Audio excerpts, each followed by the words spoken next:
तो कैसा चल रहा है जी आजकल जीवन में? जब देवीलाल परिवार की बात है तो संघर्ष है, जाहिर सी बात। अब उप प्रधानमंत्री चौधरी देवीलाल का पोता, हम्म। अब उसको कौन ड्यूटी लगाए? ठीक है।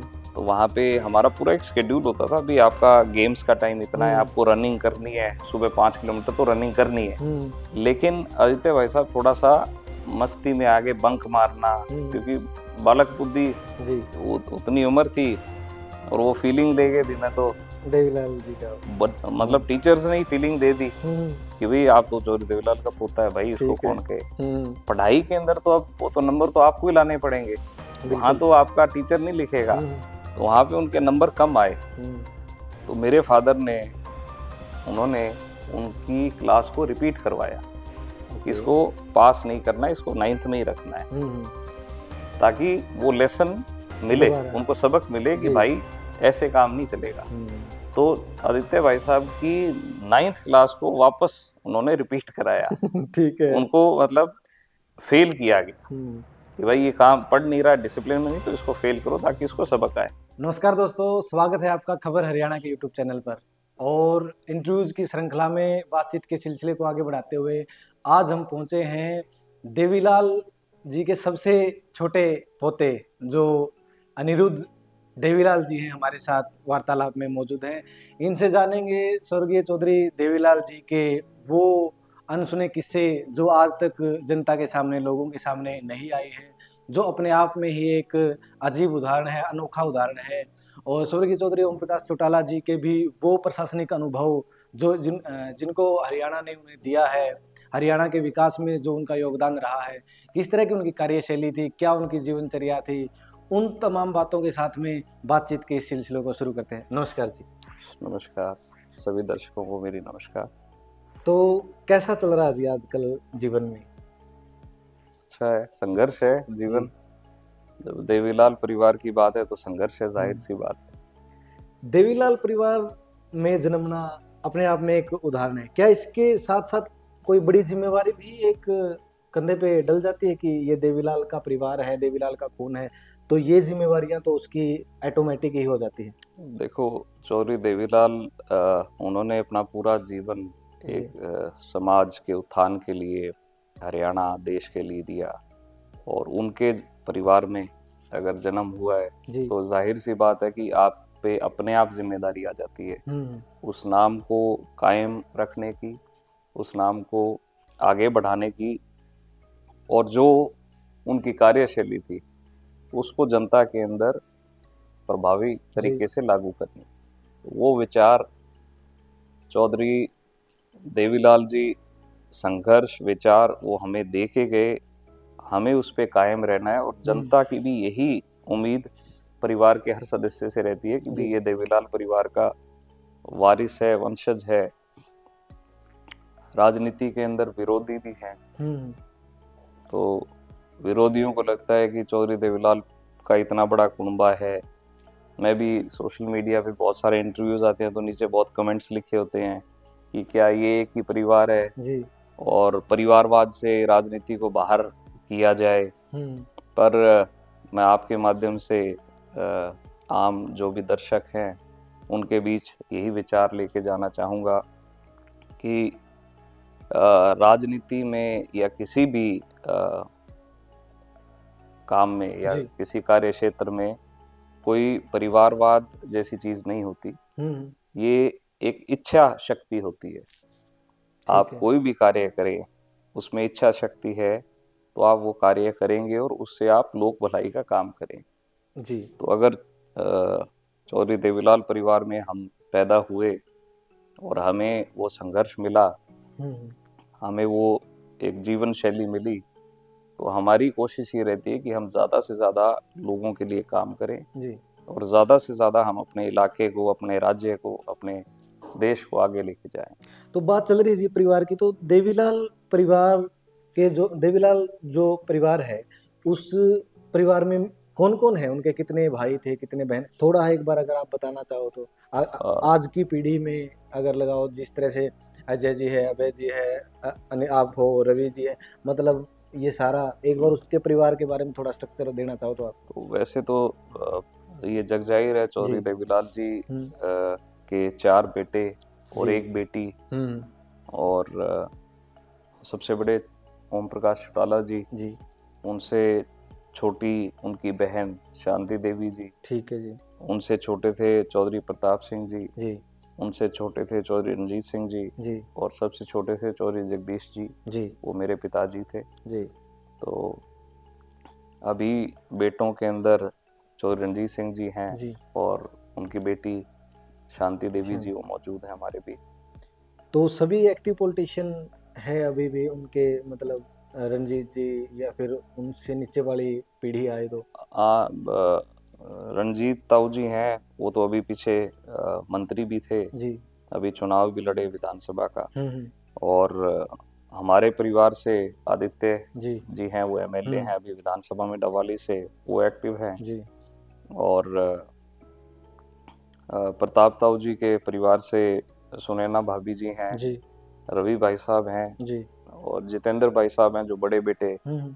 वो एक्टिव नहीं है, वो गांव में सोशल वर्क करते अपना। सोशल और अपना जी। गांव में खेती संभालना, हम्म।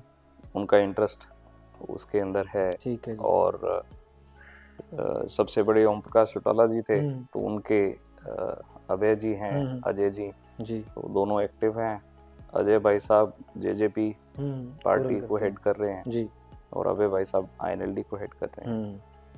सभी चौटाला सरनेम यूज करते हैं जी, मतलब आप वाले। हम्म, आपने देवीलाल शब्द जोड़ा अपने नाम के साथ, हम्म। आदित्य जी ने, तो इसके पीछे का क्या था आपका लॉजिक? नहीं, ऐसा कुछ नहीं है, मतलब चौटाला भी गांव है जी। हमारा, वैसे तो सियाहा गोत्र है। गोत्र है जी।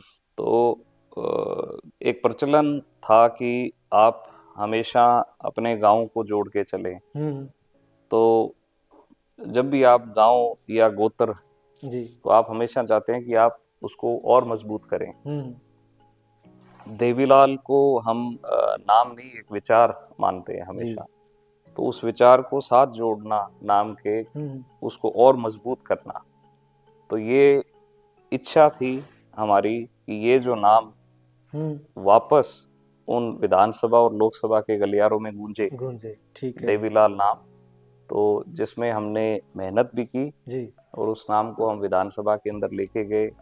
आज अगर स्पीकर महोदय संबोधित करते हैं आदित्य भाई साहब को, तो जी। वो आदित्य देवीलाल जी कह के संबोधित करते हैं, तो वो ये देवीलाल उनका नाम फिर से रजिस्टर्ड है साथ में नाम की, हाँ, आदित्य और देवीलाल उनका शपथ में?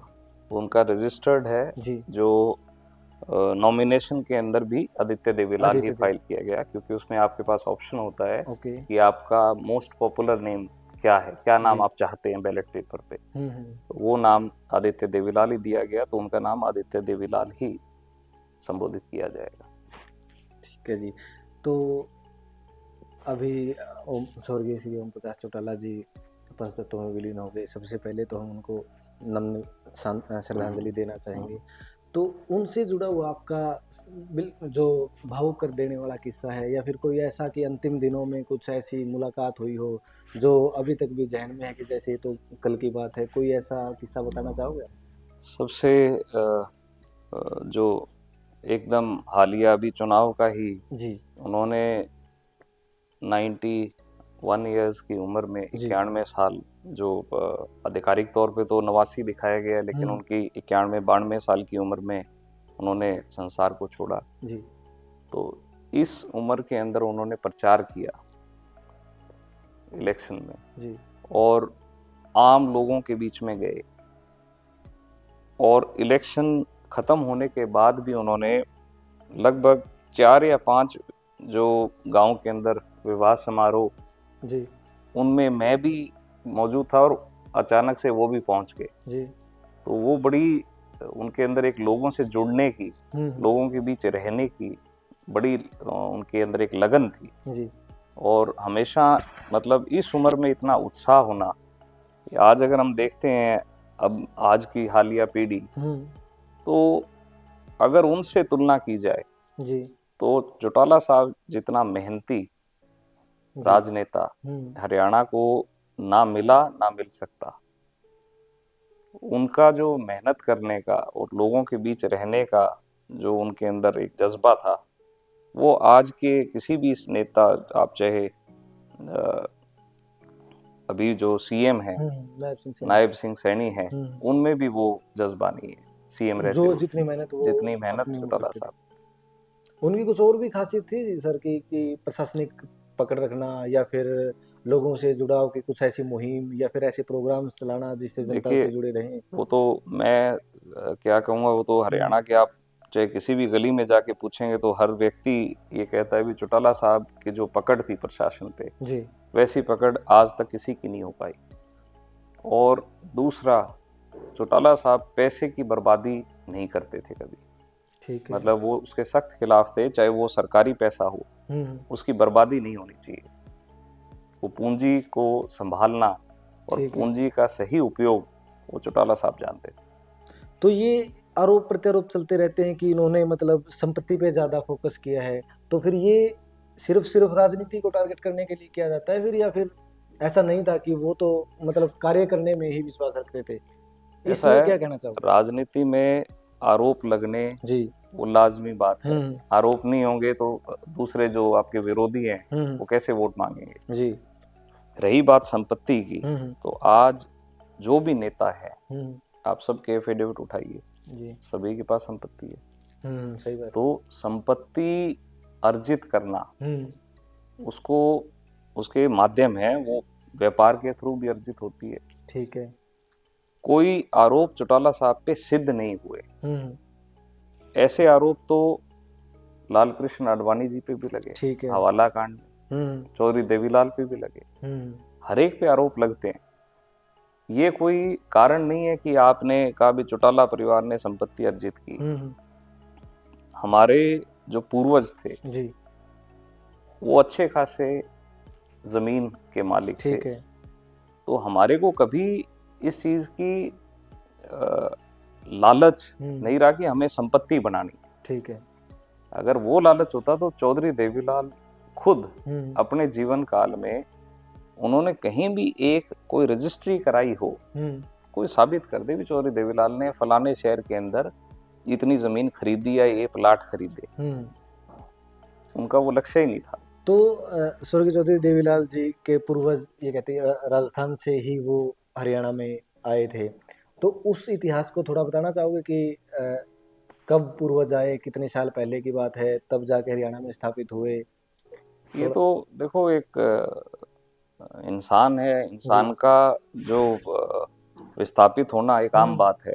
हम जो भी सब लोग सभ्यताएं हैं वो इधर से उधर विस्थापित होती रही हैं, वहाँ अलग अलग चुनौतियां आई हैं।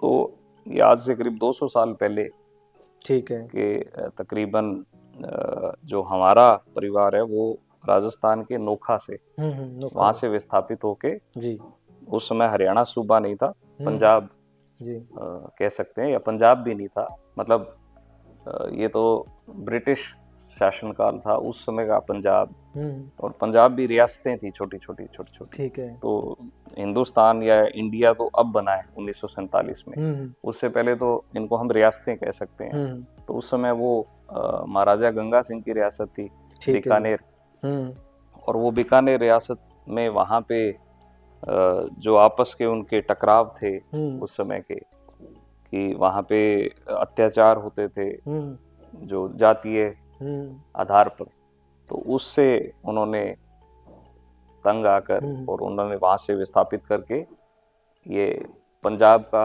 रियासत पड़ती थी। अब मैं यही उसके अंदर उन्होंने देख रहा था सर, कल एक इंटरव्यू आ गया हुआ था, उसमें भी यही जिक्र था कि जो उस टाइम के राजस्थान में जो हालात चल रहे थे, वहाँ मतलब सेफ नहीं थे लोग, एक तरह से कृषि करने वाले भी सेफ नहीं थे, आने जाने वाले भी सेफ नहीं थे, तो उससे तंग आकर ही क्योंकि पहले राजाशाही थी, और राजाशाही के अंदर तो एक तानाशाही होती है एक हिसाब से, कि आप पे जो कानून नियम थोप दिया आपको उसका पालन करना है।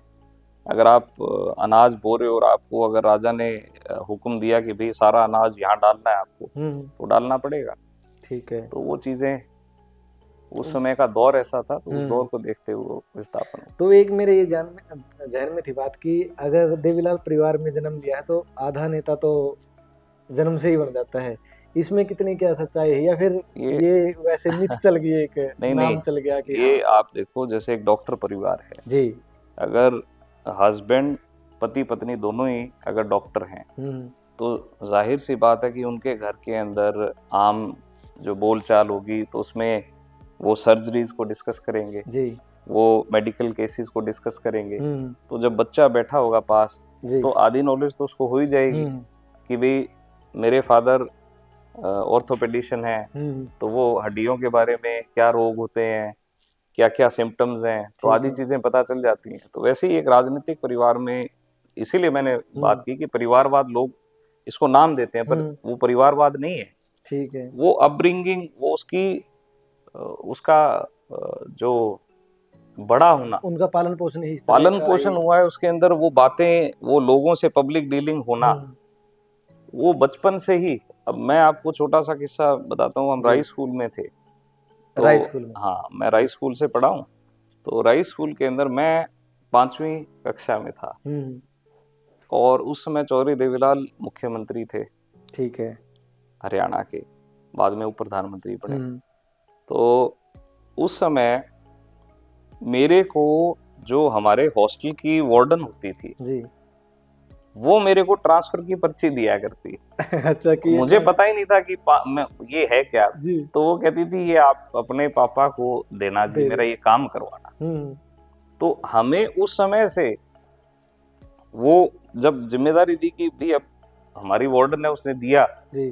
तो मेरा काम था कि उसको अपने पिता के पास देना कि जी ये मेरी वार्डन है, ये उन्होंने कहा है कि उनका ये काम है, आप कर सकते हो जी। तो वो जिम्मेदारियां लोगों ने हमें दी। तो क्योंकि कहीं ना कहीं नेता तो एक होगा, लेकिन उसको पहुंचने के माध्यम लोग ढूंढते हैं कि वो परिवार के सदस्य को ढूंढेंगे, रिश्तेदार को ढूंढेंगे। बिल्कुल बिल्कुल। तो वो ऑटोमेटिकली आपको राजनीति में आधा हिस्सेदार बना देते। जी। तो आपने वो स्कूल का वार्डन का जिक्र किया, फिर तो अटेंडेंस वगैरह आपकी या फिर ये चीजें नहीं तो नहीं, फिर... मैं तो हॉस्टल में था तो अटेंडेंस तो वहीं रहते थे। हाँ, तो अटेंडेंस तो का बंक तो वगैरह भी मार सकते थे क्लास में। अब तो पता चल गया कि ये तो है नहीं कि अटेंडेंस नहीं उसका लगाएंगे। देखो, कुछ तो हमने आपने किया होगा। थोड़ा बहुत लाभ तो, क्योंकि हम तो एक अबोध बच्चे थे, हमें जी। इतना ज्ञान नहीं था, तो ठीक हमने है। भी फायदा उठाया। कई बारी मार पिटाई से बच जाते थे शरारत करके। ठीक तो है। बच्चों का काम है, शरारत करते थे तो बच जाया तो करते। कोई ऐसा किस्सा है कि बिल्कुल ये हो गया हो कि अब थोड़ा तो नाम यूज करना पड़ेगा तब जाके यहाँ से राहत मिलेगी, स्कूल उसमें से हो या फिर जैसे कॉलेज का हो? आदित्य भाई साहब का ही किस्सा है। जी। तो आदित्य भाई साहब राई में 9th क्लास में थे। ठीक है। तो वहाँ पे थोड़ा सा अलग कल्चर है, सीनियरिटी कल्चर है, डिसिप्लिन था स्कूल में। तो वहाँ पे अगर आपके सीनियर हैं तो आपको, अगर वो कोई ड्यूटी लगाते हैं तो आपको वो काम करना है। अब उप प्रधानमंत्री चौधरी देवीलाल का पोता, अब उसको कौन ड्यूटी लगाए? ठीक है। तो वहाँ पे हमारा पूरा एक शेड्यूल होता था, भी आपका गेम्स का टाइम इतना है, आपको रनिंग करनी है, सुबह 5 किलोमीटर तो रनिंग करनी है। लेकिन आदित्य भाई साहब थोड़ा सा मस्ती में आगे बंक मारना, क्योंकि बालक बुद्धि जी, उतनी उम्र थी, और वो फीलिंग ले गए भी मैं तो देवीलाल जी का, मतलब टीचर्स ने ही फीलिंग दे दी कि भाई आप तो चौधरी देवीलाल का पोता है भाई, इसको कौन कहे।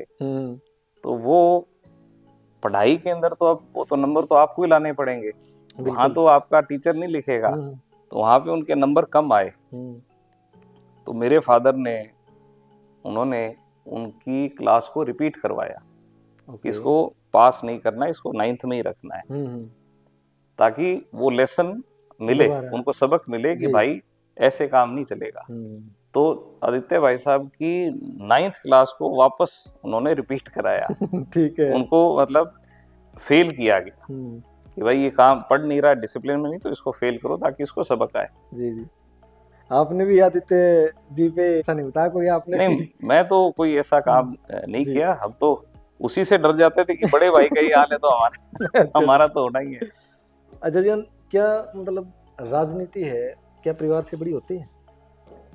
नहीं, राजनीति और परिवार दोनों अलग चीज है। राजनीति घर के 4 दीवारी के बाहर होती है। ठीक है। वो एक समाज की चीज है, वो एक सर्व समाज को लेके चलने की चीज है। परिवार अलग है। ठीक है। वो राजनीति परिवार के अंदर, अगर राजनीति हम कहते हैं तो वो एक अलग चीज है। ठीक है। मतलब मैं नहीं मानता कि राजनीति को आप पारिवारिक तौर पे शामिल करें। जी। आज ये चीज हो गई है, पहले ऐसी घटनाएं थी भी परिवार राजनीतिक तौर पे अलग अलग अलग अलग थे, जी। लेकिन पारिवारिक तौर पे वो इकट्ठे भी बैठते थे। हम्म। हालांकि लेकिन अब उल्टा हो गया सर थोड़ा, कि पारिवारिक ही बिल्कुल ये हो जाए, बैठना ही बंद कर देते हैं, लेकिन राजनीति के। सोच वैसी होगी। आज जो सोच जी। है, लोगों ने धारणा ये कर ली कि मैं, वो ईगो को बड़ा कर लिया उन्होंने। ओके। जो आपके अंदर, अपने अंदर एक ईगो पैदा कर ली, भी मैं तो इसके साथ बैठूंगा ही नहीं। हम्म। हालांकि चौधरी देवीलाल खुद हम्म। कांग्रेस के घोर विरोधी होते हुए, ठीक है। कांग्रेस के लीडर्स के साथ उनके अच्छे संबंध थे। हम्म। उनके साथ वो बैठ के चर्चा करते थे, पर्सनल तौर पे उनको मिलते थे, उनके बेटे बेटी की शादी में खुद जाते थे। जी। तो कभी ऐसा उन्होंने द्वेष नहीं रखा। तो आज के वर्तमान में ये चीजें ज्यादा थोड़ी हैवी हो गई, कि मानोगे आप इस बात को? है भी, उसका नुकसान है, उसका सामाजिक नुकसान भी हो रहा है। ठीक है। आज हरियाणा के जो हालात हैं, आप हरियाणा को देखते हैं तो एक जातीय आधार पर राजनीति शुरू कर दी जी। इसका नुकसान पूरे हरियाणा को है, ना तो किसी जाति को इसका लाभ। क्योंकि जाति के आधार पर लोग राजनीति करके अपना स्वार्थ सिद्ध कर रहे हैं जी। पार्टियां अपना स्वार्थ सिद्ध कर रही हैं। पिछले, आप कह सकते हो कि 2 दशक में, पिछले 20-25 साल से हरियाणा के अंदर राष्ट्रीय पार्टियां सत्ता में है। ठीक है। पहले क्षेत्रीय दल थे। पंजाब को लीजिए, क्षेत्रीय दल अकाली दल होता था। यहाँ पे इंडियन नेशनल लोक दल कह लीजिए, हरियाणा लोक दल राष्ट्रीय, या जनता दल, जो नाम चेंज हुए, चौधरी देवीलाल ने सजपा, समाजवादी जनता पार्टी भी फॉर्म हुई थी। ठीक है। तो वो बहुत इम्पोर्टेंट है क्षेत्रीय दल का रहना उसका, क्योंकि वो एक क्षेत्र की मजबूती देता है। राष्ट्रीय दलों ने हरियाणा में राज तो किया, लोगों के अंदर एक नैरेटिव सेट किया भी राष्ट्रीय पार्टी बहुत बड़ी पार्टी होती है। ठीक है। राष्ट्रीय पार्टी अगर स्टेट में होगी तो स्टेट का बहुत भला होगा, क्योंकि केंद्र में भी पार्टी होगी, स्टेट में होगी तो भला होगा। हरियाणा में 25-20 साल हो गए और अब 5 साल का ये अगला प्लान भी राष्ट्रीय पार्टी के पास ही है। ठीक है। 25 साल में आप बताइए हरियाणा का क्या भला कर पाए। राष्ट्रीय दल, रोजगार के मामले में हरियाणा पिछड़ गया। पहले पक्का रोजगार था, ठीक है, आज HKRN के नाम से पॉलिसी बनी कौशल के तहत वो कच्चा रोजगार है। अब आप बताइए कि अगर मैं अपने जीवन के शुरुआती 5 साल 4 साल अगर मैं कच्चे कर्मचारी के तौर पे काम शुरू करूंगा और किसी कारणवश मेरा वहां पे पक्का नहीं हो पाया, तो मैं बाकी काम कहाँ करूंगा? हाँ, वही एनर्जी का समय है, या फिर उस समय बंदा और भी कुछ कर सकता है अपने हौसले के साथ, या फिर तैयारी लगाओ, उसका वेस्ट हो गया जीवन। हाँ, वेस्ट हो जाता है। तो वो आपके पास ऊर्जा ही तभी है कि मैं अभी नया हूं तो मैं कुछ कर सकता हूँ। 5 साल में आप जब अपने आप को खाली महसूस करते हैं तो उस 5 साल तो आपने दे दिए सरकार को, सरकार ने आपकी गिनती नहीं की कहीं पे, तो आप 5 साल बाद में आपकी वैसी ऊर्जा कम होगी कि यार मैं कुछ कर ही नहीं सकता, हौसला ही टूट गया आपका। ठीक है। तो हरियाणा के अंदर HKRN और ये जो कच्चे रोजगार पैदा करना, ये हमें कमजोर ही बना रहा है। ठीक है। हम रोजगार के नए अवसर नहीं पैदा कर पाए, हम राष्ट्रीय पार्टियों का लाभ मिलना चाहिए कि केंद्र की कोई पॉलिसीज आती, औद्योगिकरण होता। ठीक है जी। एक सबसे बड़ा इशू देखिए आप, हरियाणा का SYL है जी। एक SYL का जो इशू है, अब SYL का इशू आज का नहीं है, बहुत पुराना है। ठीक है। आज तक वो हल नहीं कर पाई। चलो पहले तो स्टेट की पार्टी थी, ठीक है, राष्ट्र में केंद्र में अलग पार्टी थी, स्टेट में अलग थी। अब बीजेपी 15 साल से केंद्र में भी है जी, और 15 साल से स्टेट में भी रहेगी। 10 साल हो गए, 5 साल और रहेगी। 15 साल बीजेपी केंद्र में और स्टेट में एक साथ रही, क्या हल किया? तो पहले कांग्रेस 10 साल केंद्र में भी थी, स्टेट में थी जी, क्या हल किया?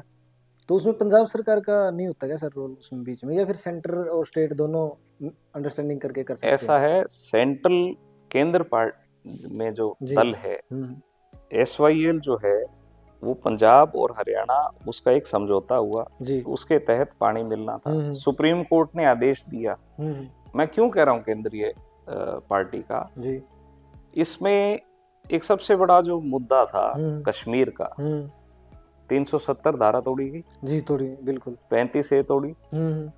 ये धाराएं जब तोड़ी जा सकती हैं। हाँ हाँ। एसवाईएल उससे तो गंभीर मुद्दा नहीं होगा। नहीं। जब कश्मीर जैसा मुद्दा सुलझाने का मादा रखते हैं और इन्होंने केंद्रीय जो दल है भाजपा ने खूब प्रचार किया, चुनाव भी उसी पे लड़ा कि हमने देखो धारा 370 तोड़ दी, 35A तोड़ दी, ठीक है, कश्मीर को राज्य का दर्जा तोड़ के उस पे लेफ्टिनेंट गवर्नर को बिठा दिया गया। केंद्र शासित। तो जब इतना कुछ किया जा सकता है तो एसवाईएल का मुद्दा नहीं सुलझा सकते। तो इसमें क्या लगता है आपको, क्यों नहीं ये सुलझा रहे इस मुद्दे को, कि स्टेट का ज्यादा एग्रीकल्चरली लेवल पे भला हो, या फिर वहीं ये मुद्दा बन के ही रह जाए? इच्छा शक्ति नहीं है। ठीक है। इच्छा, कोई भी चीज कश्मीर के ऊपर इन्होंने इच्छा शक्ति दिखाई तो सुलझाया ना, उसका रास्ता भी निकाला, वहां गवर्नर का रूल लगाया, जो लूप होल था उस लूप होल को यूज करके उन्होंने स्टेट को तोड़ा जी। तो हर चीज का, हिंदुस्तान के कानून की खूबसूरती ये है कि इसमें लूप होल्स बहुत हैं। ओके। जिसको अपना फायदा उठाना हो वो उस लूप होल का इस्तेमाल करता है जी। हरियाणा के अंदर एसवाईएल का मुद्दा जो है वो सुलझाने में एक दिन ही लगेगा, बशर्ते इच्छा शक्ति हो। तो ये इनकी इच्छा शक्ति नहीं है कि ये मुद्दा हल हो और फिर हरियाणा के सबसे पहले तो वहां के सांसद हैं, राव इंद्रजीत जी केंद्रीय मंत्री हैं, ठीक है, तीसरा प्लान है, बिल्कुल, उन्होंने इच्छा शक्ति नहीं जाहिर की। लगभग उसमें उनका अहिरवाड़ क्षेत्र आता है सारा, ठीक है, तो उन्होंने कभी पैरवी नहीं की, उस मुद्दे को कभी उठाया ही नहीं, कभी उस मुद्दे को जाके अपने प्रधानमंत्री के आगे मजबूती से उठाते कि जब कश्मीर की समस्या हल हो सकती है तो जी इसका हल निकालो। जी बिल्कुल। पर आज तक कोई उन्होंने ना मुद्दा उठाया ना इच्छा शक्ति जाहिर की। सांसद हैं वहां से धर्मवीर जी, कभी उन्होंने नहीं उठाया। तो ये बस नारों में सीमित रहेगी क्या सारी चीजें की, विकास की या फिर रोजगार की या फिर इन्हीं सब चीजों की कि हाँ इतने गुना विकास हो गया है, या फिर इसकी धरातल पे कोई सच्चाई है? आप विकास किसको कहते हैं कि सड़क बना दी, ईंट लगा दी, वो तो विकास नहीं है। विकास है कि आपने जो नई पीढ़ी आई है, जो भी शिक्षित हुई है, क्या उसके लिए आपने एक रास्ता तैयार किया है? क्या रोजगार का रास्ता है उनके लिए? विकास तब होगा जब एक परिवार को आप अवसर दे रहे हैं कि वो कमा के अपने परिवार का भला कर सके, उसको आगे बढ़ा सके। ठीक है। आज जिस स्टेट के अंदर मैं मानता हूं कि जहां पर आज भी योजनाएं चल रही हो कि आप मुफ्त योजनाओं पे काम कर रहे हो, तो इसका मतलब आप अपने विकास जो आपने एजेंडा है उसको छुपाने के लिए आप मुफ्त बांट रहे हो ताकि लोग वहां पे भ्रमित रह के उसमें फंसे रहें। ठीक है। अगर आपने विकास किया होता तो मुफ्त बांटने की जरूरत नहीं, लोगों के पास रोजगार होता, काम होता, पैसा होता। तो फिर ये फ्री वाला कल्चर है जो ये सिर्फ वोट बैंक के लिए ही यूज करने के, क्योंकि काम नहीं दोगे तो आपको लोगों को कहीं तो उलझा के रखना है। ठीक है। तो ये पॉलिसी इसलिए बनती है कि आपको गरीब को काम ना देना पड़े, आप उसको कहले भाई फ्री अनाज दे देंगे। बिल्कुल। वो एक योजना बना दी, वो अनाज भी उस तक कब कितना पहुंचता है, उसकी क्या गुणवत्ता है, वो भी जगजाहिर है, उसमें भ्रष्टाचार है। और वो कई बार देखते हैं कि वो तो खाने लायक तो होता भी नहीं जी। मतलब या उसका तेल से लगाओ या फिर आप आटे से लगाओ या फिर किसी चीज से भी लगाओ, तो फिर वोट बैंक ही चल रहा है, सिर्फ वोट बैंक है, कहीं पे जातीय आधार पर है।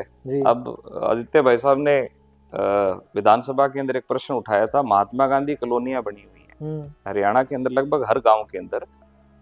भूपेंद्र सिंह हुड्डा जी की सरकार में योजना बनाई कि हम 100 गज के प्लॉट देंगे, महात्मा गांधी कॉलोनी बसाएंगे। ठीक है जी। अब मैं तो आपको भी कहता हूं कि आपको ऐसी कॉलोनियों में जाके ग्राउंड जीरो से रिपोर्ट करो ताकि वो लोगों तक जाए। अभी तक उसको किसी ने कवर नहीं किया। ठीक है। पहली बार विधानसभा में आदित्य भाई साहब ने उस पर उठाया कि जो महात्मा गांधी कॉलोनी है हमारे, अभी मैंने प्रचार किया डबड़ी हल्के के अंदर, तो जब हम गांव में गए तो हम उन कॉलोनियों में गए। ठीक है। और उनका हाल क्या है कि जैसे कोई भीड़ में लोग बस रहे हो, वहां पे गली नहीं है। ठीक है। वहां पे बिजली का प्रबंध नहीं है, पानी की पाइपलाइन नहीं है। अब सरकार, अगर कोई भी कॉलोनाइजर अगर लाइसेंस मांगता है सरकार से, तो सरकार उससे लिखित में सारी चीजें करवाती है कि आप सड़कें बनाओगे, गली बनाओगे, उसकी पैसे भरोगे, उसकी लाइसेंस फीस भरोगे, सारे पैसे भरवाती है। और सरकार खुद जो कॉलोनी काट रही है उसके अंदर कोई सुविधा नहीं दे रही। ठीक बात है जी। तो फिर इसका कुछ समाधान हो सकता है जी इस विषय का, जो कॉलोनीज वाला है? सरकार को बजट उस पे लाके, हम्म। अब लगभग 4,500 कॉलोनियां हैं ठीक है। हरियाणा के अंदर, हम्म।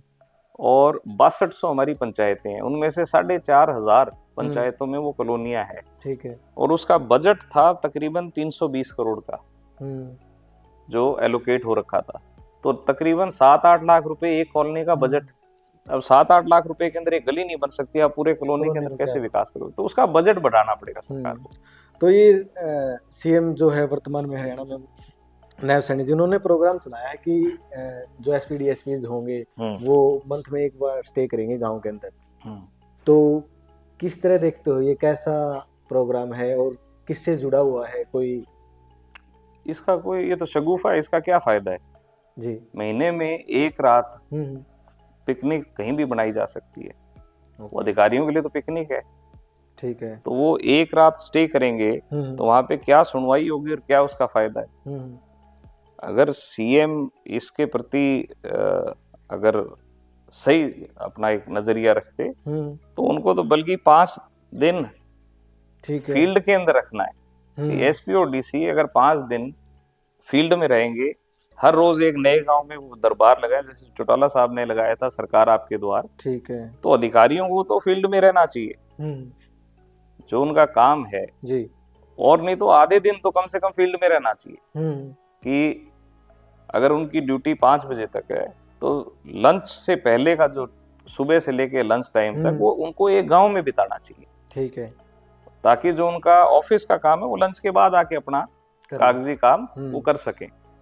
तो फील्ड के अंदर अधिकारी रहते ही नहीं।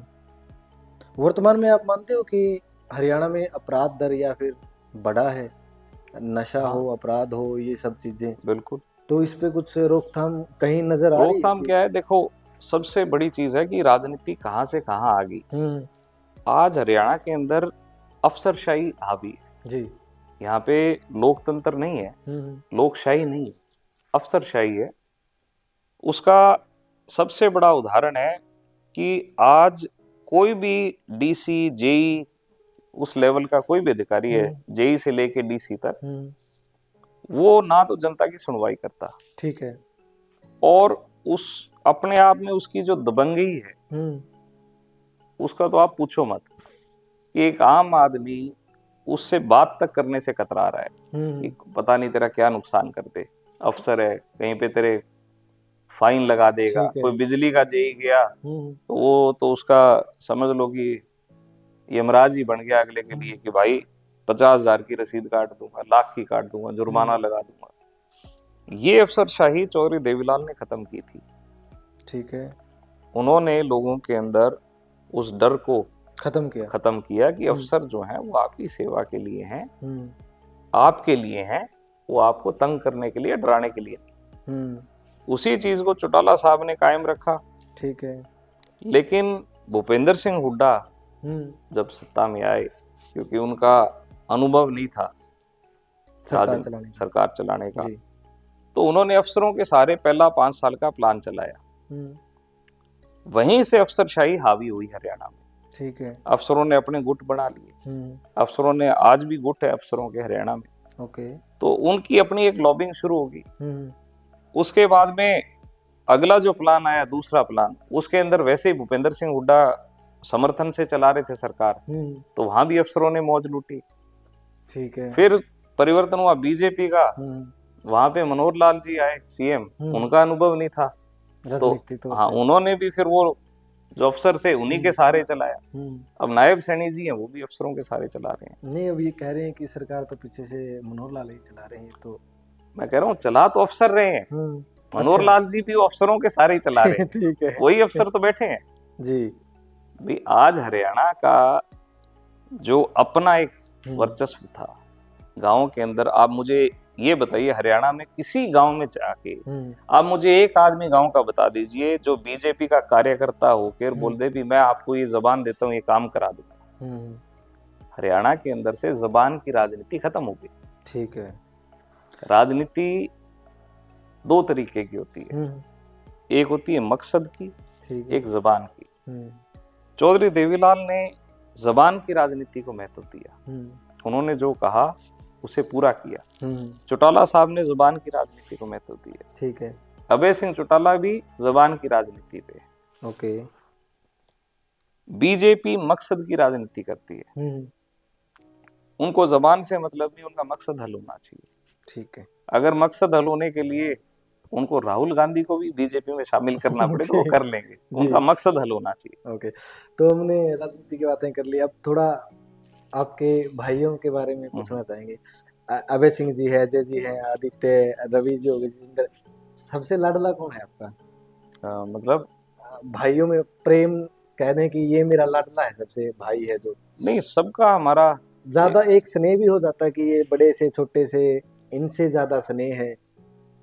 नहीं, हमारा एक दूसरे का हम इज्जत मान सम्मान करते हैं। तो हमारा एक जो पारंपरिक जो एक परिवार का एक होते ही रचना हमारी वो है कि हम एक दूसरे, जो बड़ा भाई है तो हम वो उनसे शर्म संकोच भी रखते हैं उनसे, क्योंकि हमारा उम्र का काफी अंतर है, तो वो हमारा लाड प्यार भी रखते हैं। और जो पारिवारिक है वैसा ही डांट भी देते हैं क्या आपस में? वो तो है, जाहिर है, कोई गलती करोगे तो बड़ा है, वो आपको थोड़ी खिंचाई भी करेगा आपकी। तो ये अजय सिंह जी और अभय सिंह जी में से स्वभाव सख्त कौन से का है ज्यादा? एज ए प्रशासनिक लगाओ या फिर एज ए वैसे नॉर्मल बिहेवियर? प्रशासनिक पकड़ अभय सिंह जी की है जी, उनकी शुरू से उनका, क्योंकि वो चौटाला साहब का जो नेचर है पकड़ का, वही अभय सिंह जी का नेचर है जी। क्योंकि वो कोई काम अगर कहेंगे तो वो उसकी जिम्मेवारी जिस अफसर को लगाएंगे तो वो उसका सख्ती से भी पालन होना चाहिए। अफसर को भी पता है कि भी अगर इन्होंने फोन किया है तो ये एक ही बार फोन करेंगे तो ये काम करना है।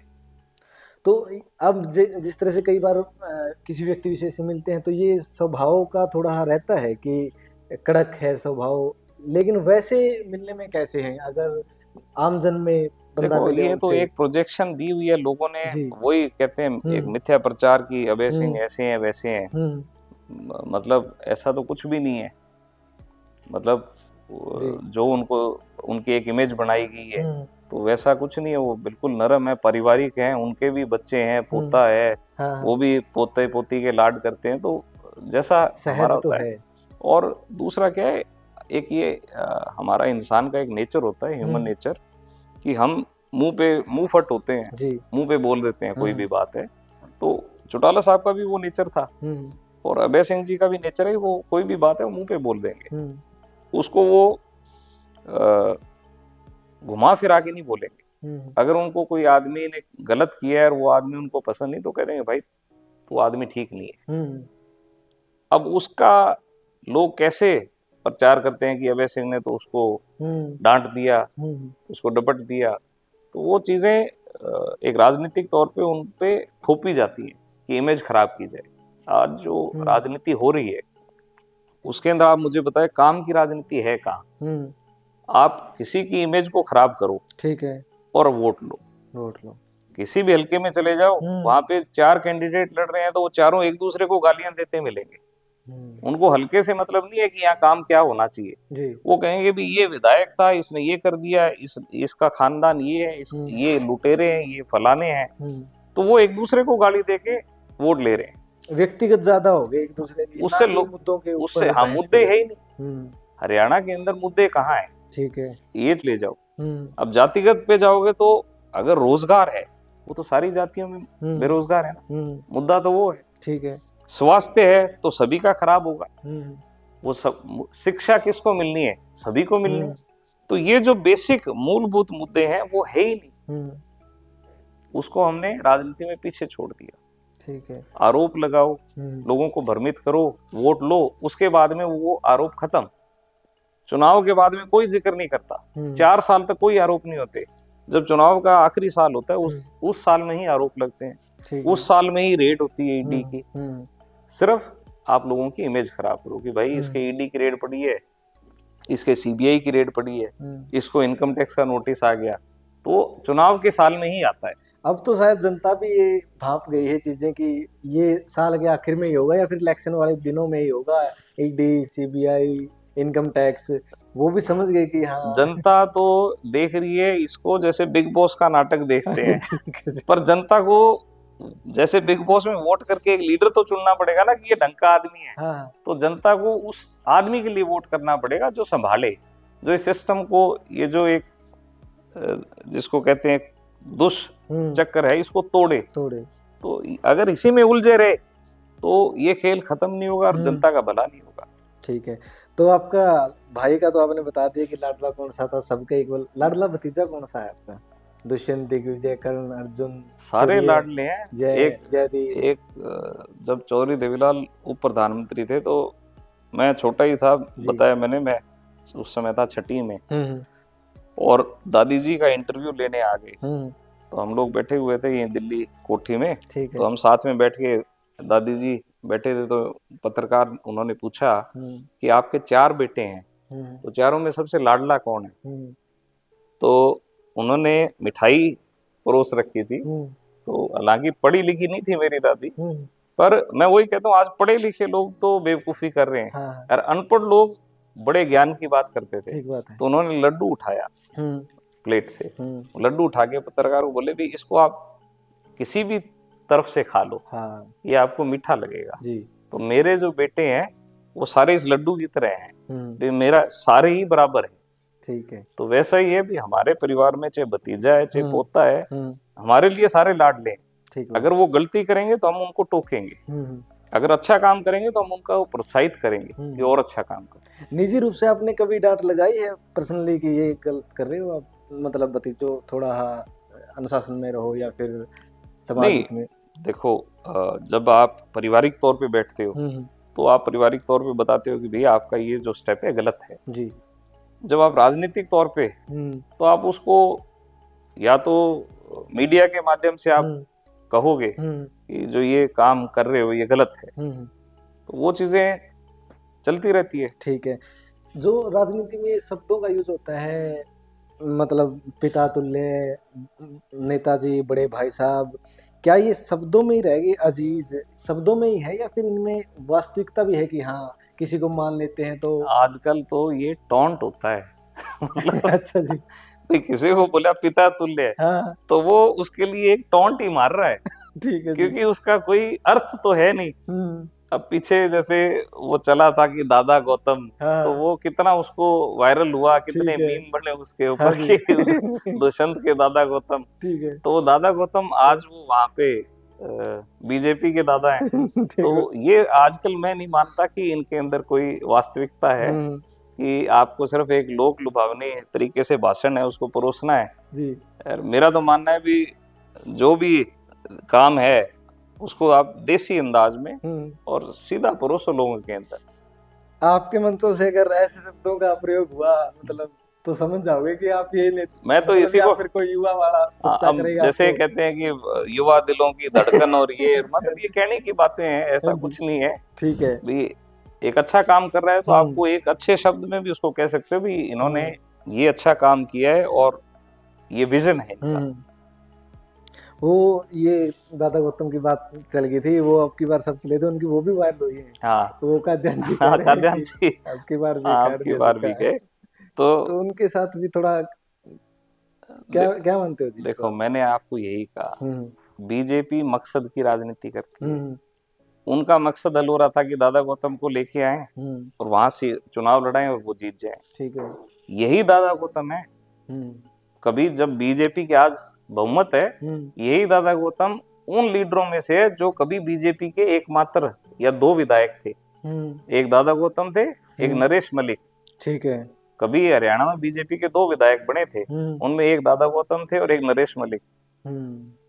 और आज इनको फिर बीजेपी टिकट देती है, ये बीजेपी से छोड़ के चले गए थे, आज बीजेपी फिर इनको लेके आती है, फिर ये चुनाव लड़ते हैं और जीतते हैं, लेकिन इनको सीनियरिटी या उसके अंदर ना रखते हुए इनको कोई पद या कोई मंत्री पद, कोई दायित्व नहीं दिया। तो फिर ये भी कोई मतलब रणनीति का हिस्सा होता है जी कि हाँ इसको इतने तक ही सीमित रखना है या फिर इतनी? देखो ये हरियाणा के तय नहीं करते, सेंटर से उनको चाहिए रबड़ स्टैम्प कौन बन सकता है। और दादा गौतम का जो स्वभाव है।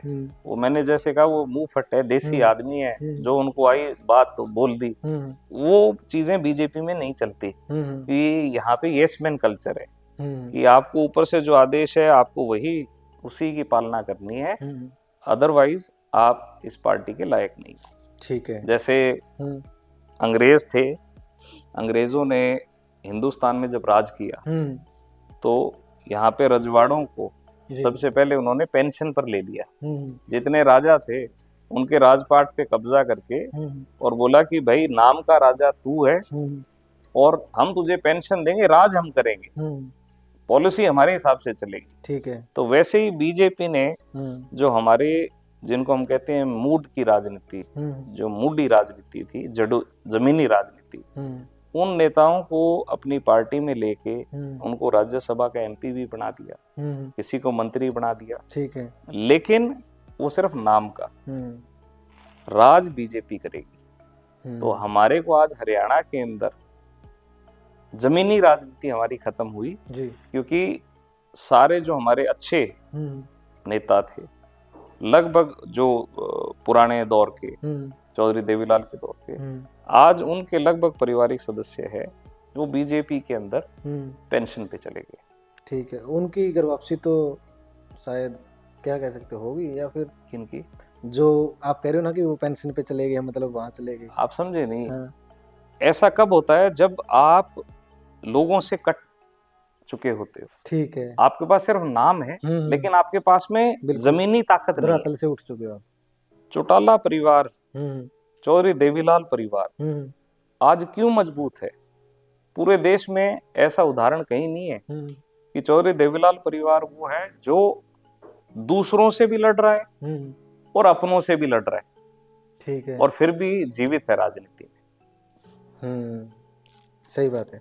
थोड़ा इसको खोल के बताओगे कि मतलब अपनों से भी लड़ रहा है और दूसरों से भी लड़ रहा है? मतलब आज चौधरी देवीलाल परिवार है तो वो कांग्रेस से भी लड़ रहा है, बीजेपी से भी लड़ रहा है, उनके खिलाफ भी चुनाव जीत रहे हैं, प्लस अपने जो परिवार के सदस्य हैं वो भी विरोधी बन के चुनाव लड़ रहे हैं, उनसे भी लड़ रहे हैं जी। तो ये चौधरी देवीलाल परिवार, ये जो हम बात कर रहे थे संघर्ष, ये वो चीज है जो चौधरी देवीलाल के खून से, उनकी आत्मा से हमें आई कि जब आप लड़ रहे हो और आप सही मुद्दों पे और लोगों के लिए, तो आप लड़ो और आप उस हक को लोगों तक लेके आओ।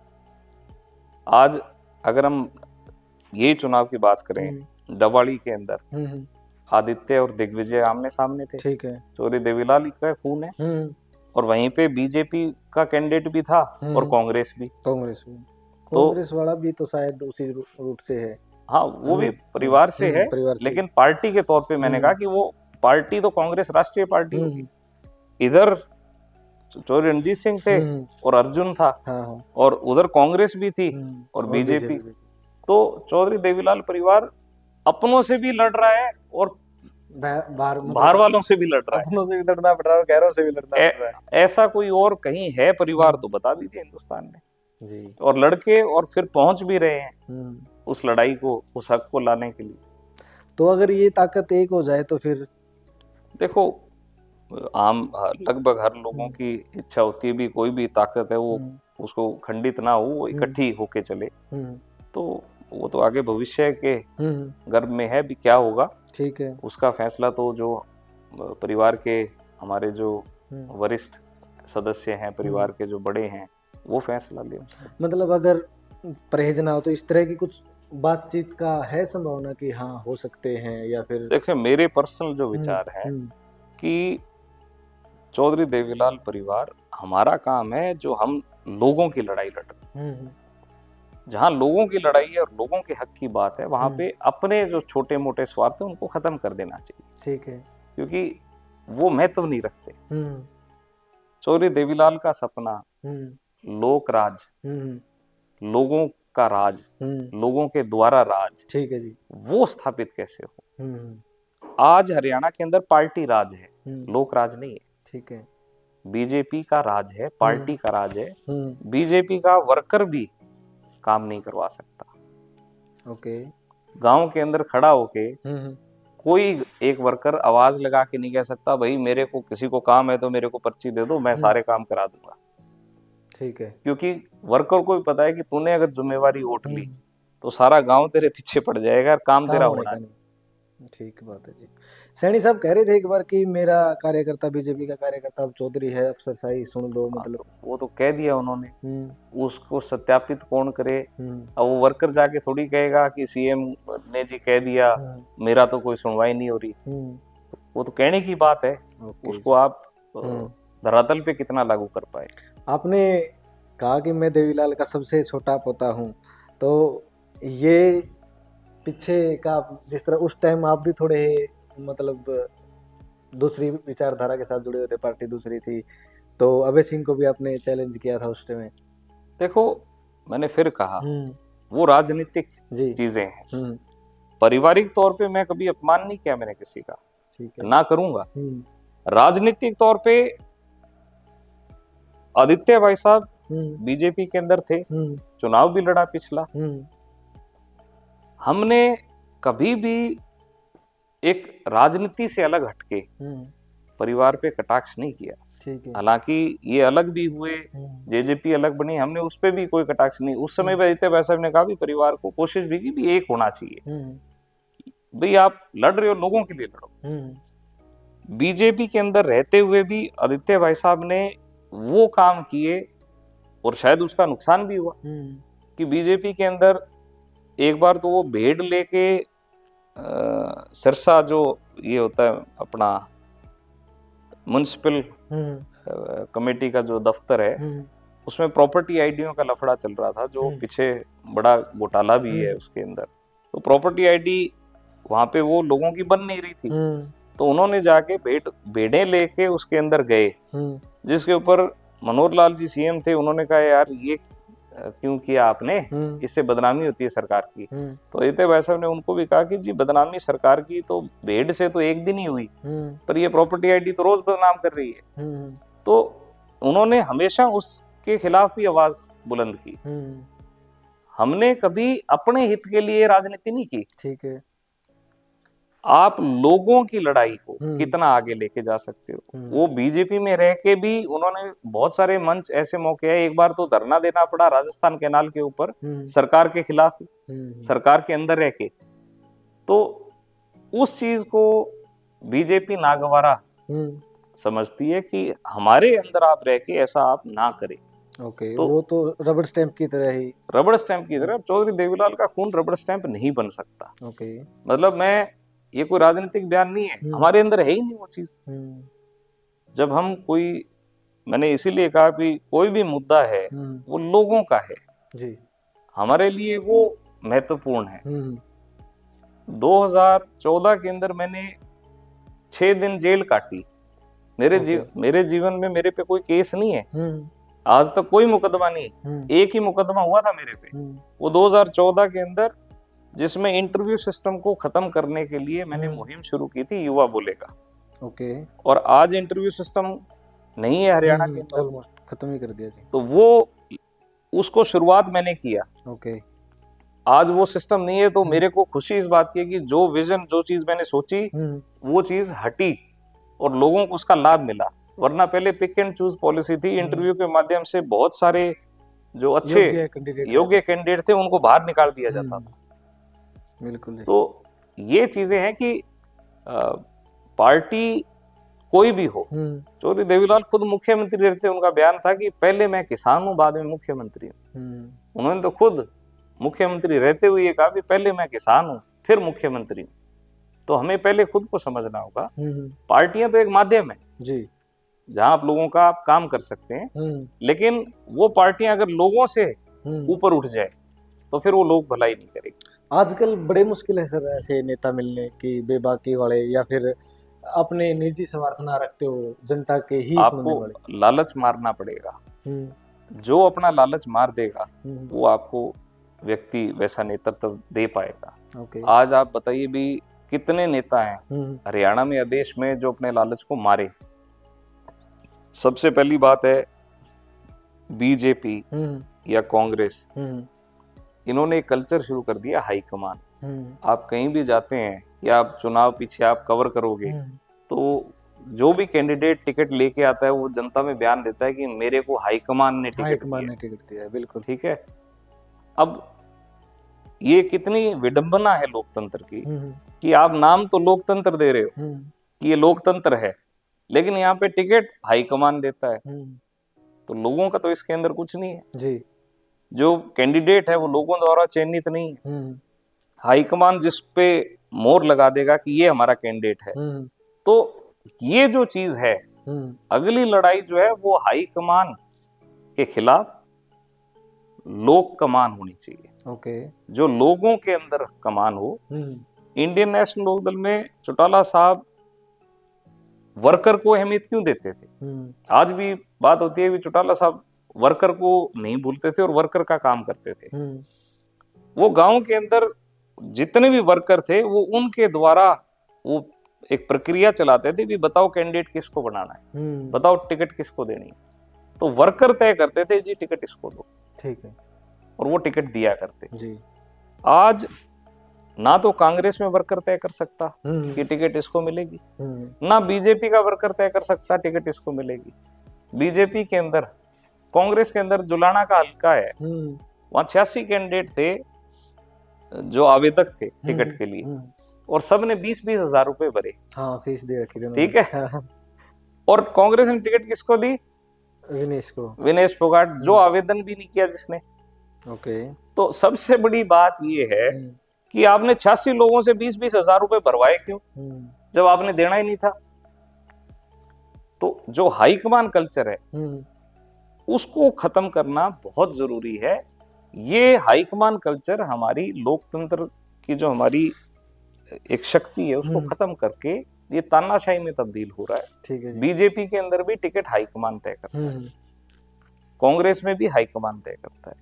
तो मेरा ये मानना है कि इंडियन नेशनल लोकदल पार्टी को उसी स्तर पर, गांव स्तर पर जाकर और टिकट भी उसी को दिया जाए जो वर्कर के माध्यम से तय हो, जो मेहनत भी कर रहा हो, जो मेहनत भी कर रहा हो, ताकि वो लोगों से जुड़ा रहे और वो वर्करों का एक जवाबदेही तय हो कि भाई हमने मिलके तुझे टिकट दिलाया, तू हमारे हिसाब से इलाके का काम कर जी। आज विनेश फोगाट या जो भी हाईकमान से टिकट लेके आए, अब बॉक्सर विजेंदर है, वो भी हाईकमान से टिकट लेके कभी दिल्ली से चुनाव लड़ रहे हैं। तो ऐसे जो लोग हैं, चलो हम खिलाड़ी हैं, इनका सम्मान करते हैं, इन्होंने अपने आप को स्थापित किया, लेकिन एक एक्टर, एक सेलिब्रिटी जरूरी तो नहीं कि वो राजनीति में लोगों का भला कर पाएगा। नहीं, ये कोई मतलब क्योंकि उसके अंदर गुण तो होना चाहिए, लोगों के अंदर वो जुड़ने की क्षमता होनी चाहिए, उसके अंदर लोगों के दर्द को समझने की, उस धरातल पे रहने की क्षमता हो।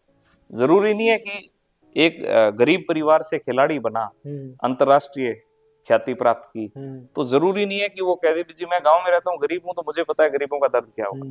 उसको वो रास्ता पता होना चाहिए कि हल कैसे होगा, इन गरीबों के हक को मैं सुरक्षित कैसे करूंगा, या इनका उत्थान कैसे करूंगा, यहाँ रोजगार कैसे पैदा करूंगा, यहाँ की योजना कैसे बनाऊं, उसके लिए उसको पूरा अनुभव होना चाहिए कार्य जी।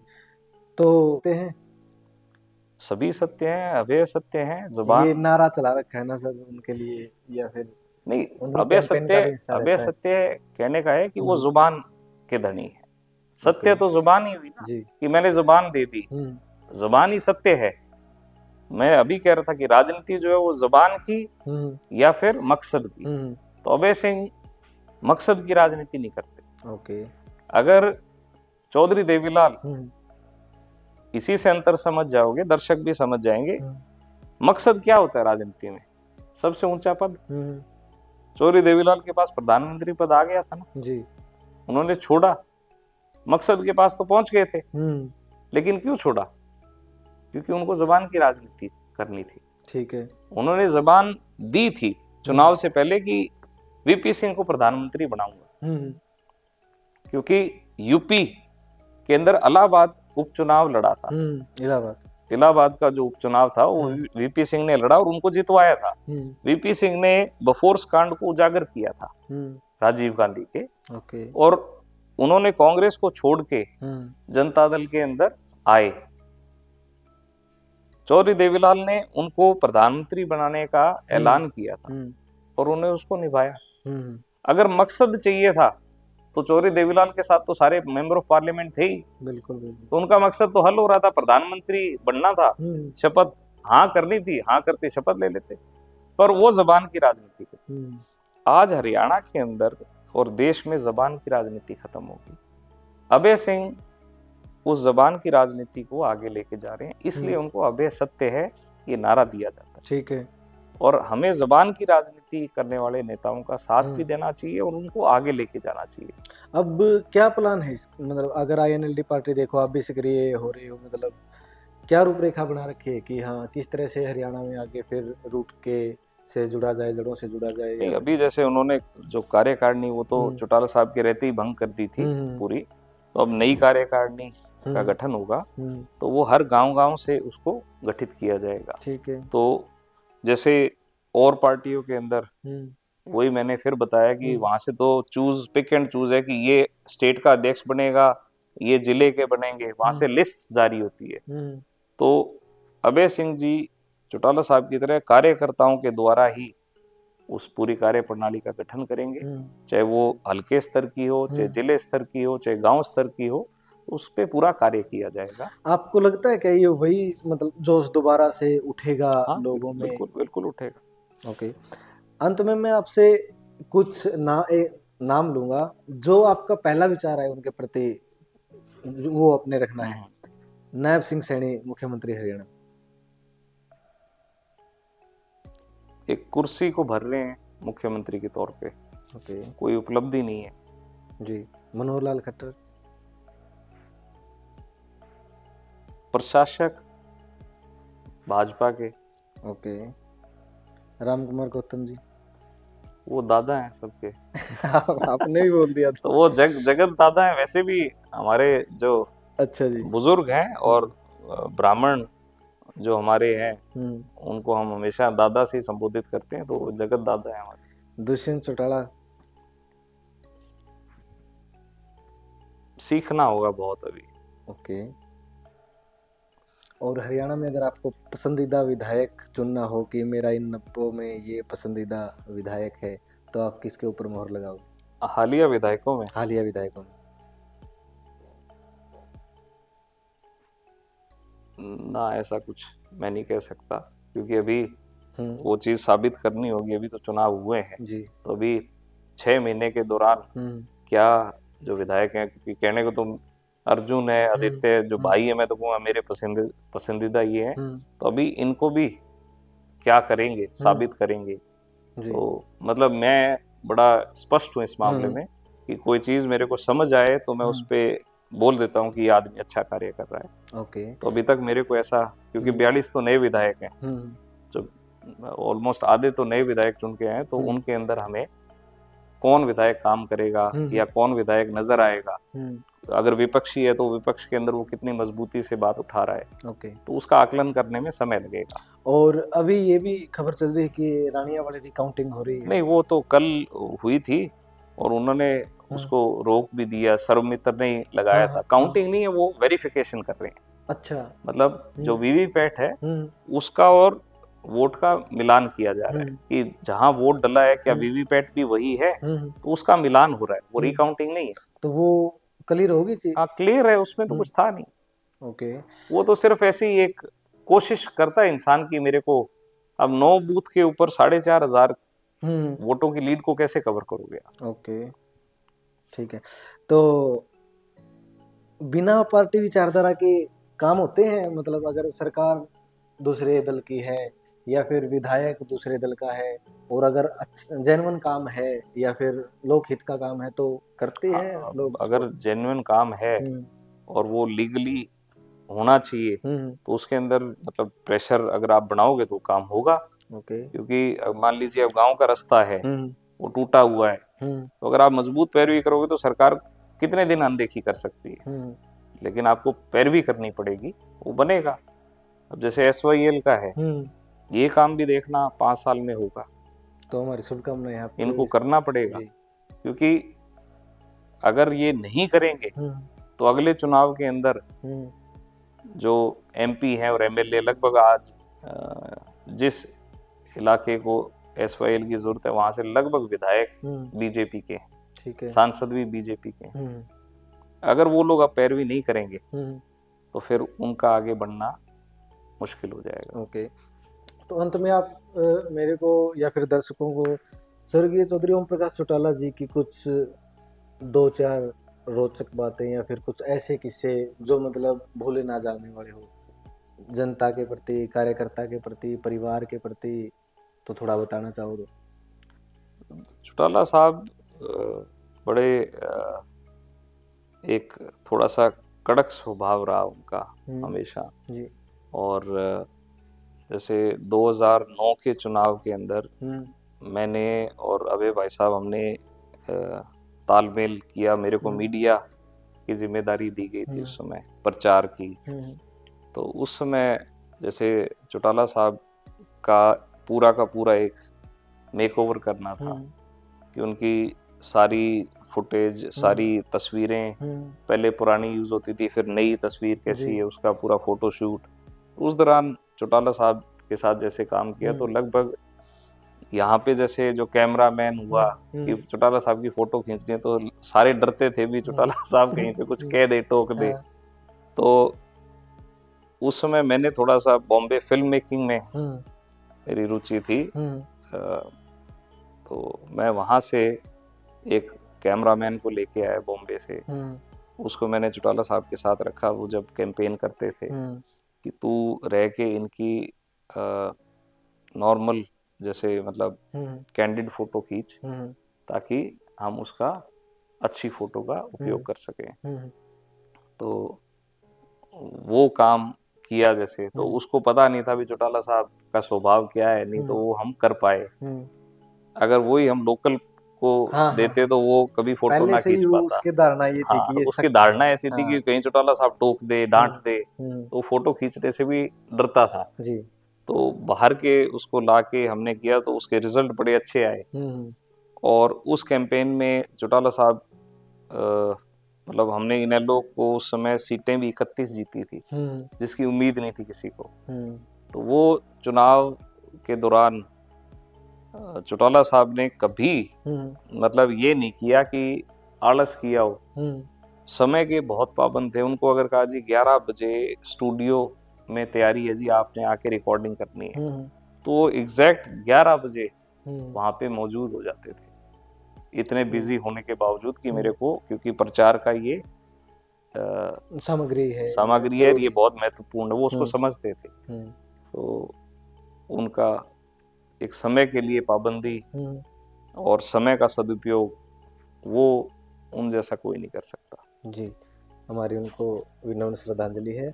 और हमारी कन्वर्सेशन में, बातचीत में आपको कैसा अनुभव हुआ? एक बार मतलब बहुत अच्छा है। अब आप जैसे यंग हो जी, आप नई जनरेशन आ रहे हो और आप ज्यादा से ज्यादा एक पॉजिटिविटी लेके जाना चाहते हो। मेरा तो आपसे या जो भी हमारे यूट्यूबर्स हैं कि कोशिश ये करो कि आप पॉजिटिव चीज लेके आओ समाज के अंदर, कि हम जब तक पॉजिटिव चीजें नहीं लाएंगे तो ये जो हमारे बीच गैप है एक समझ का या दुष्प्रचार है, उसको मिटा नहीं पाएंगे। दुष्प्रचार से जितना हम दूर हटेंगे हम उतनी ज्यादा तरक्की कर पाएंगे। हो सकता है दुष्प्रचार करके हमें छोटा लाभ हो जाए, लेकिन उसका बड़ा नुकसान होता है और वो नुकसान बहुत दूर तक जाता है जी। तो हमें पॉजिटिव कंटेंट बनाना चाहिए।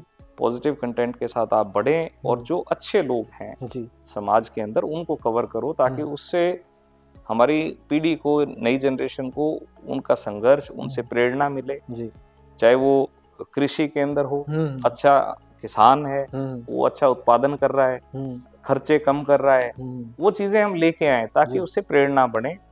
कोई अगर मिस्त्री भी है तो वो भी अपने काबिलियत पे कमा रहा है जी। और अच्छा काम कर रहा है, तो ऐसी जो शख्सियत है उनको आप कवर करें ज्यादा से ज्यादा जी। सिर्फ राजनीतिक ना कवर करके, मेरा तो यही मानना है कि लगभग यूट्यूबर हम देखते हैं तो वो राजनीतिक लोगों को ही कवर कर रहे होते हैं, उन्हीं का इंटरव्यू जी। तो हम प्रेरणादायक लोगों को कवर करें ताकि उससे समाज के अंदर अच्छा मैसेज भी जाए और लोग आगे बढ़े। राजनीति के अंदर इन्वॉल्व रहेंगे सारे दिन भर लोग, तो उसमें बनना तो एक है, लेकिन गुमराह कई हो जाएंगे, असंख्य हो जाएंगे भी। 100 लोग सोचेंगे भाई तू भी नेता बन जा, पर वो नेता बनने के चक्कर में ना तो वो काम कर पाते, ना प्रेरणा बढ़ पाते। तो वो हर एक में काबिलियत है, अपना एक रास्ता चुनो। आप अगर अच्छे उदाहरण दोगे तो लोग शायद उनको पकड़ के अलग रास्तों पे निकले। आपने बात करते करते जरा एक क्वेश्चन और दे क्या? दो मेरे को कि नेता बनने के लिए क्या चीजें जरूरी है कि तभी जाके आप नेता बन सकते हो? नेता बनने के लिए सबसे जरूरी, सबसे पहली चीज है कि अपने लालच को मार दो जी, अपने स्वार्थ को मार दो, और उस उम्मीद को भी मार दो कि क्या मैं विधायक बन सकता हूँ। मतलब त्याग। हो सकता है कि आपको लास्ट मौके पे पीछे हटके किसी को और को आगे करना हो। जिस दिन आपने ये क्षमता पैदा कर ली कि मुझे नहीं लड़ना, मैं इसको लड़ाऊंगा, तब आप नेता बन। विधायक बनना और नेता बनना, उसमें फर्क है जी।